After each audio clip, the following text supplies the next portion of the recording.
What is up, guys? Welcome back to another episode of the Young Entrepreneur Show. I'm here with an incredible guest. It is a true honor, someone who I've been motivated and inspired by for a long time. I think it was a year and a half or 2 years ago. I was the night before my first half Ironman, and we were watching. We were eating dinner, me and my family, and my cousin who had actually was doing it with me. And someone suggested we watch this documentary called The Iron Cowboy, the story of the 50-50-50, about a guy who had actually completed 50 Ironmans. And this is 2.4 mile swim, 112-mile bike ride, and 26.2 mile marathon run, 50 of them in 50 days in 50 states. Okay. And I watched that and I was so inspired. I'm like, if this guy can do 50 in a row in 50 different states, traveling on no sleep, I can at least do a half. And, it motivated me to move on and keep leveling up and really showing what's possible. I'm here with the Iron Cowboy, James Lawrence. James, welcome to the show. What's up? Thanks so much for taking the time to come on. Yeah, what's up? Absolutely. Thank you for having me. Thank you for having a copy of the book. And I'm so glad our journey has been able to inspire you. And hopefully this podcast will get out to a lot of people and we can continue to do that. Yeah, amazing, James. Well, I didn't even talk about it right there, but you recently just finished a huge project. I mean, probably about 2 months ago now, where you completed 100 Ironmans in 100 days. I mean, yeah, I mean, just what a whirlwind adventure, what a journey. And really from that 50 that you talked about, there's a documentary on Amazon Prime. And, because of the travel and the logistics in the 50 states, it was just nonstop chaos and problem solving. And kind of what I wanted going into the 50, was like, what am I capable of physically and mentally? Yeah. And so once, 5 or 6 years after the 50, the pandemic hits, and I was in the world of coaching and racing and speaking. Okay. And in literally 48 hours, I had a completely clear calendar. Wow. And I said to myself, okay, this is an opportunity, one, to get back in shape, and two, to truly find out what I initially set out to do, what's possible, mind and body. And so I said, okay, if we remove chaos and we try to control as much of the environment as we can, is it possible to double what everybody thought was impossible and try to defy logic and do 100 consecutive in 100 days? And so that's really what started this whole thing. So the pandemic and world shutdown spun a lot of people's worlds in different directions, and it spun mine in the direction to go, okay, I'm going to try to tackle the biggest challenge of my life because I really now have nothing to do. Oh my, because that's what was going to be my first question is why did you do it? And I'm sure there's a ton of different reasons mixed in there, but it's like everyone shuts down. You like, what the heck do I do? I'm sure there are a couple other reasons in there. Is there any other big whys that got you through? Because, to accomplish 100 Ironmans in 100 days, you got to have a big why to back you. So, I know listeners are asking themselves, why did you do it? Yeah, for me, it's just this continual journey of human potential. And I think it's so fascinating that, we look around and we're limiting ourselves as to what other people are doing. And I look at it and approach it as, no, what's possible for me, regardless of what other people are doing in their lives? What can I achieve? Like, what limits can I break? And so we just took the experience and knowledge from the 50 and said, okay, based on that, we believe this is possible. And then we started to put together the team and the training and everything to make that a reality. Yeah. Wow. That's so incredible. And, I can only imagine throughout the journey, there were tough days. There were times where you maybe wanted to quit or got close to it. So I'm curious, what was that kept you? Did you ever come close to maybe thrown in the towel? I mean, I don't knowing you, I think there would be a hard time you'd have to peel you off the pavement.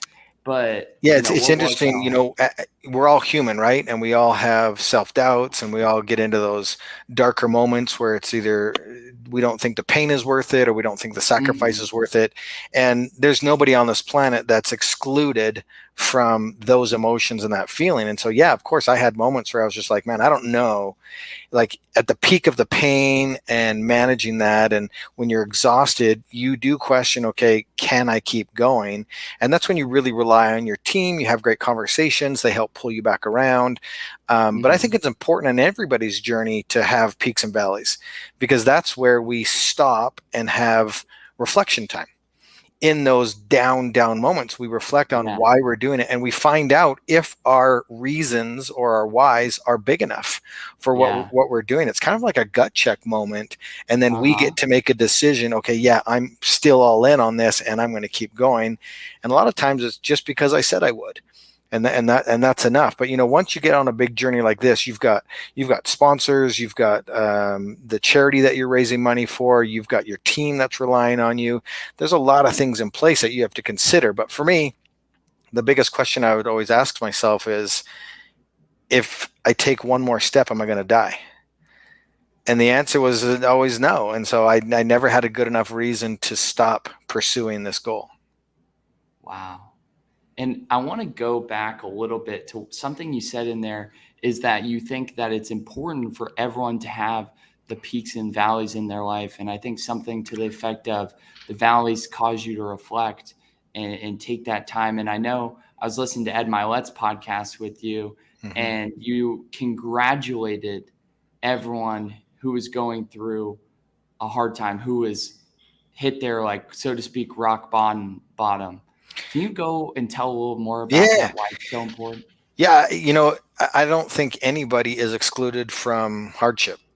Some people have greater hardship, and some people handle hardship better. And only through experience of hardship can we get better and better at managing that. And that's what people Mhm. always ask me. Hey, how do I become more mentally tough? And I say, well, it's through hardship and uncomfortability, right? That's how you become more mentally tough. And so, yeah, we were talking on another podcast that, yeah, it's actually a great place to be, because again, it's where we can self-reflect, we can reassess, we can make adjustments, we can say, okay, was it my weaknesses that brought me to this moment? And then, okay, how do I become stronger to pull out of this? And Yeah. really, am I going to double down, or am I going to quit?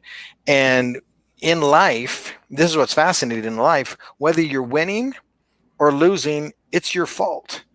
Whether you're getting beat up in the trenches, dude, Uh-huh. you get to choose how you react to that beating. You get to choose how you react to that adversity. We all have a Yeah. choice. And if you're Uh-huh. choosing to roll over, that's your fault. And you're going to get the consequences of that decision. And so we all go through Yeah. life, and we get to react and act to the things that are happening around us. And so it's a Mhm. beautiful thing. We get to choose how we move and navigate through adversity. Wow, that's incredible. And I know that people are probably asking themselves, how did you get to this way? Because obviously overnight you don't just do 100 Ironmans in Yeah. 100 days. But before we do that, because I think people don't quite understand, some don't understand the magnitude of 100 Ironmans in 100 days, who are not like familiar with Ironmans and things like that. So can you just walk us through a typical day through the 100, what that would look like? Yeah. Yeah, it is hard to put into words. I speak around the world, and my presentation is very visual, because it is hard to just say how difficult or challenging something is unless you've had some baseline of experience, or it helps to see something, whether in picture or video. So a typical Mhm. day is like wake up call at 5 a.m. I've got 30 minutes to eat, prep, and get to the pool for a 5:30 push off. We swim 2.4 miles. Immediately transition onto the bike. We're trying to eat in between transitions. We're getting everything ready. We head out on a 112-mile bike ride. We're consuming calories the whole time. We're trying to keep everybody safe. We've got hundreds of bikers out there. We're trying to have me not crash, which ultimately we had a big crash on day 59. Um, after the bike ride, you come to the transition area, you try to refuel some more, then you head out for a full marathon run, 26.2 miles. You're managing pain, fatigue, weather. We went through snow to 100 degrees paradigm in these 100 days. I mean, it's a quarter of a year. And so, yeah, it gets so real, and anything can happen over that duration. It's not like, hey, this is a marathon. It's going to take me Plan for a good day. 2 to 4 hours to complete, and I hope it works out. You're dealing with elements over a quarter of a year. You're dealing with, like I said, weather and people coming from around the world to join you, and the variety of all that, and the ever constant changing in nutrition and sickness. And we're in the middle of a pandemic, and how do I stay healthy to compete at a high? I mean, there's just so much that goes into it. And so people, on the surface, they're like, holy crap, that's incredible. But then once they really step back and look at it, there's so many moving parts and nuances behind it that really makes this thing happen. Yeah, because I mean, not to say just the weather, but I mean, the sheer amount of time that it takes to complete something like that, and the amount of time, like I'm sure there wasn't as much chaos. So I'm not sure, maybe you can speak to this if you got to sleep a little bit more, but I know that during the 50, you were actually at some points falling asleep while you were riding your bike. Is that right? Yeah. During the 50 on day 18, we were so exhausted. We were averaging less than 4 hours sleep a night. And I lost concentration for half a second, fell asleep on my bike and crashed. But the 100, we did it all here in Utah. I was staying at my own home. So the quality of sleep was a little bit better. And there was the odd night where we'd catch 6 to 7 hours during this campaign. But you have to realize an Ironman, when you're doing 100 of them consecutively, you have to pace yourself properly. Yeah. And I mean, we're talking a 14 to 16 hour day of physical activity. And then you've got to do your physical therapy. You've got to do prep. You've got to do nutrition, everything around that. Before you know it, there's only a finite time left in the day that is used for recovery. And sleeping is the best time to get recovery. And if we're limiting that, that's when your HGH hormones are released. That's when you get the REM sleep. That's when you're supposed to be all these things. And if that's not happening, now you're going a quarter of a year, limited sleep, no HGH hormone dump. You're getting incredibly imbalanced. And now you have to go out and perform 14 plus hours a day. That's a big ask. Wow. And let alone consuming, I think, like somewhat 10,000 plus calories in a day. Yeah, because you're not just fueling for today's effort. Like if I was just to go do one Ironman, I would go into a deficit that day, just make sure I'm fueling for that moment, that race, that one day. Well, with this, I'm fueling for tomorrow, Saturday, next week. This was a 14-week campaign that everything you put in your body turns into who you are going to be in the coming days, because what you are what you eat, right? And so it became a battle of, look, I've got to put the right things in my body at all times. Wow. Now, I know we focused on the 100 a lot, and I love it. I want to ask you so many more questions because I'm just buzzing with them about it.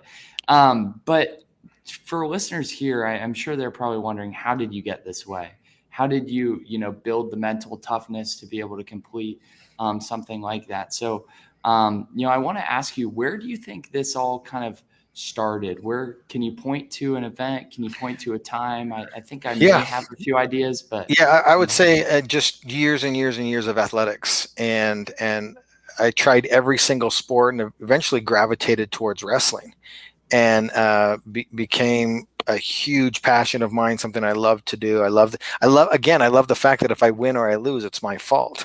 I'm not kicking it out to some guy to hit the 3 to win the game, to go to the champion. I mean, if I win, I win. If I lose, I lose. And so I think really that's where my mental toughness started to formulate. And I say it all the time, you can't go from 0 to 100. You have to have experiences over the time. And a decade ago, I couldn't have even conceptualized. The words would have never come out of my mouth 100 consecutive Ironmans, because it wasn't even on the table. It wasn't even a conversation. It wasn't even a possibility. But as we continued to evolve and gain experience through projects, now it became more and more possible, to where one day we woke up and we said, okay, we think now and we believe, based on our experience and our knowledge, 100 is very possible, and we proved that it was. Wow. And it was that constant progression. And something I think I heard about you, James, is that when you started wrestling, were you not very good? That was terrible. Yeah. No, Talk about that. well, I love this topic because nobody's an expert when they begin anything. And we have certain gifts and certain talents, but we have to cultivate those. And so for me, when I started wrestling, dude, I was terrible. I lost my whole first year, like almost every match. And that's where you start to build mental toughness. Okay, if I work on this skill, I work on this skill. I see what he's doing. He's the top. I want to be there. What are things that he's doing? How can I emulate that? And eventually I got to the point where my senior year, I went undefeated and I won the championship. And so it's just a testament to showing up, doing the hard work, and believing in yourself and never being defined by one moment on the mat. And it's the same thing when I started triathlon. I didn't know how to swim. I had to teach myself how to swim. I didn't own a bike. I had to go buy a bike. I had to learn all these skills on how to do it. And as over time, I've become an expert in the industry, and I'm able to do these things unconsciously conscious. I can just do them in my sleep now. But when I first started, I thought I was legit going to drown. Like I would do an 800-meter session all broken up in the pool, and it would take me forever. And now my warm-up is an 800 straight, and we're just like getting into the workout. And when I first started running, I remember coming home, I'd be like, Sonny, that's my wife, and I'd be like, Sonny, I ran 4 miles straight. And now we run 4 miles as a warm-up and do some intervals in between and then go on to do our main set. And so it's just like, you're never going to be the expert when you're when it's something new to you. And don't wait. You can't wait until you're the expert, because the only way to become an expert is through knowledge and experience. And so this is my biggest advice to people is wherever you are at in your life, no matter what it is you want to do, just start. Because you have to gain knowledge by doing an activity. You're not going to learn it by reading it. You're not going to learn it by watching it. That's going to help you get started. But at some point in time, you got to jump in and you got to start doing. That's how you learn, because you're going to make mistakes. You're going to say, this is what that felt like. I didn't like that. This is what this felt like. I like that. And then you start figuring out what works best for you. Wow. Yeah. And that's something I really admire about you, James, is that you didn't wait for the perfect moment to do the 50-50 project. You didn't wait for the perfect moment to try and get into triathlon. I mean, it sounded like, you got into it off the back of, your mortgage business going down in 2008. Isn't that right?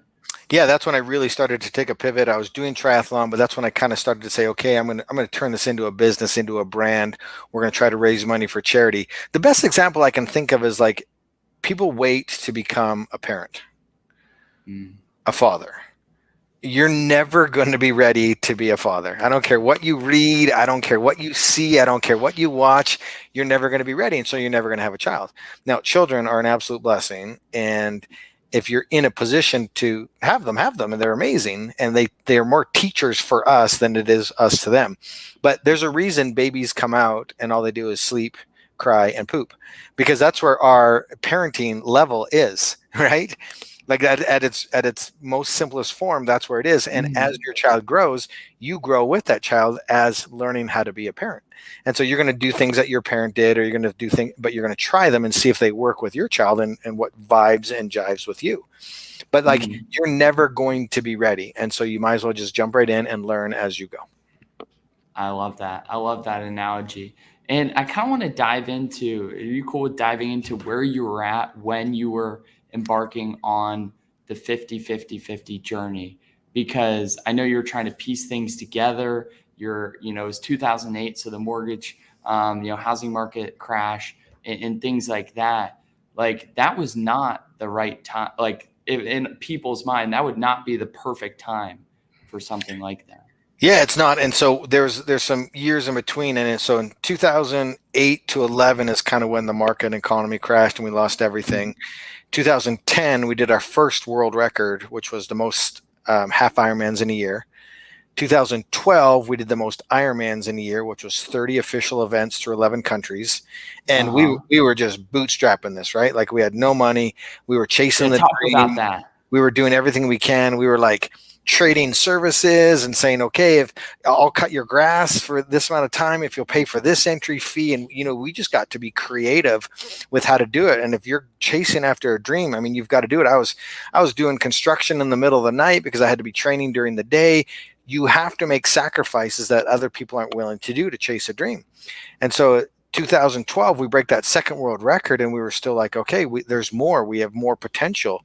And then that put us on the road to 2015 to when we did the 50. But I mean, 5 little kids, wife in school full time, getting her degree, working odd end jobs, training full time, trying to plan the project, not having any clue what we're doing, and then just trying to figure it out. I mean, that's how you become successful, and that's how you gain knowledge. Is you jump in and you literally outwork and you become creative more than anybody else. Yeah, that's incredible. And James, there's definitely something different about you compared to, other people in the triathlon space to push you to the levels that you have to get. I'm not saying that you were born a certain way, but you've developed something about you. So I'm curious, when you're looking at, other people, not saying you're comparing yourself to others, but what would you say that you've been able to develop that, other people just don't have, or they don't exercise that has propelled you to the lengths that you've gone? Yeah, I think it's a deep level of focus on one task instead of like trying to put my eggs in 100 different baskets. And then really being consistent with that and believing in what I'm doing. Because what you see a lot of people doing is they'll dabble and try here, that didn't work, dabble and try here, that didn't work, and they're jumping from thing to thing to thing. And to be successful at anything and to become an expert, you've got to dive in. You've got to commit 100% to that. And I'm not saying once you've committed to something and realize it's the wrong path and something you're not passionate about, it's not okay to change, because it is. What I'm saying is, like, pick a path that you're passionate about, go after it until it's no longer a passion, or until you're an expert at it. But most people, they jump too quickly from thing to thing, and they're looking for instant gratification, instant success, and they're not willing to put in the work that it takes to get to that moment to where you become the expert. And it's because of the work and sacrifice that you put in. So continually showing up and being consistent is one of the biggest keys. Yeah, that's awesome. And let me ask you this, where do you feel like the belief comes from, and how did you maintain such strong belief throughout the journey? Because it sounds like you're being creative, putting things together, but I'm sure there were, doubts. There were probably people criticizing you. I know you received criticism, for pushing your body to the extreme lengths that you have, and things like that. Like, what kept the faith? Like, how did you maintain that? Yeah, criticism just comes from other people being jealous that you're achieving something that they don't believe they're capable of doing. So, I believe I believe you've arrived when you get a lot of criticism. I think that's part of the journey. You should actually strive to be criticized by others. But for me, you want to create success and momentum. And that's how you get that deep-rooted belief that it's possible. And what I see a lot of people do is they go from 0 to 100 with no experience, and then they fail, and then they get labeled as this person who's failing, instead of being patient with the journey, setting smaller attainable goals along the way, and gaining that success and that momentum. Success breeds success, and confidence breeds confidence. And so once you start setting yourself up with attainable goals and gaining knowledge and experience, now you're not going from 0 to 100, right? Like, you're going through the process and learning as you go to where you wake up one day and go, okay, 100, it's time. You build and build and build. Yep. I like that, the concept of momentum and building small wins. But people aren't patient enough, and they want the big win right now, and nobody gets a big win right out of the gate. It's just not possible, because the only way to get a big win is through experience. Now, there are obviously outliers, and people try to build their companies on a fluke lucky story, but that's not normal. That's not real. We're talking about real people achieving real long-term sustainable success. Mm-hmm. And that comes from constant building. Yep. I got you there. And okay, let me ask you this. When you were going from the 50, I mean, people, probably, you already had the world record, and you were doing more. You decided, let's do more. What was it? Was it just you didn't feel like you had reached your maximum potential, or what propelled you there? Yeah, just human limits and potential. And it's a lot of fun to shoot for something that nobody believes is possible, right? How cool is it to say that you're one of one, right? And when you've reached a certain level and you believe that there's more, I don't think it does the accomplishment just to not continue to push boundaries. I've got a lot of life to live still. I'm only 45, and I believe there's bigger boundaries and more limits to push, and it could be in a different category, and maybe it's business or maybe it's parenting or whatever it is. It doesn't have to be an endurance. But Mm-hmm. I believe I'm going to be able to take this experience and knowledge and put it to other places in my life. Yeah. And I'm curious, I've got just a couple more questions for you to finish this off. But going off the back of that, like, what do you feel like it is next for you? I'm sure you probably hate the question, like if you're going to Yeah. do another longer one, set a new world record. But what is it for you? Do you Yeah, know? I'm totally satisfied right now with that accomplishment, the way we execute it. There was no doubt what we did, how we did it. There's been almost zero criticism to what we did because of the level that we executed it at, and that's the result I wanted. I wanted Mhm. to let people know that this is who we are, and this is what we set out to do, and we did it at a high level. What's next for me is just continuing to go out and speak on stages. We've spoken in 48 countries. I'd like to continue that. We're in the process of writing a second book. We're editing the second documentary. And so for me, I just want to live a happy, healthy life and maybe get into my hundreds. Yeah, I love that. And let me ask you this: when you're speaking, when you're coaching people, specifically, I guess speaking on stage and things like that, and mentoring people, what's your favorite thing to talk about and help people with?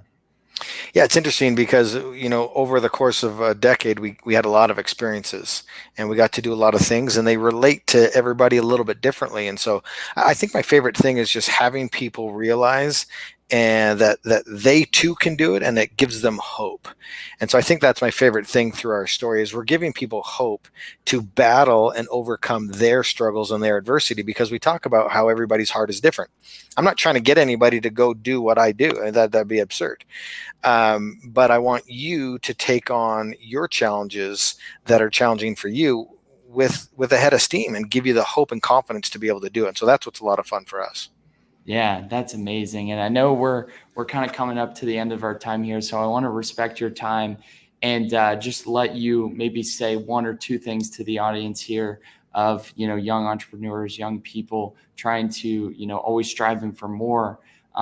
Maybe something, and then also where to connect with you and follow along with what you've got going on as well. Yeah, we'll start with where to connect with us. It's on Instagram, Iron Cowboy James, and you can link anything through our webpage, which is ironcowboy.com.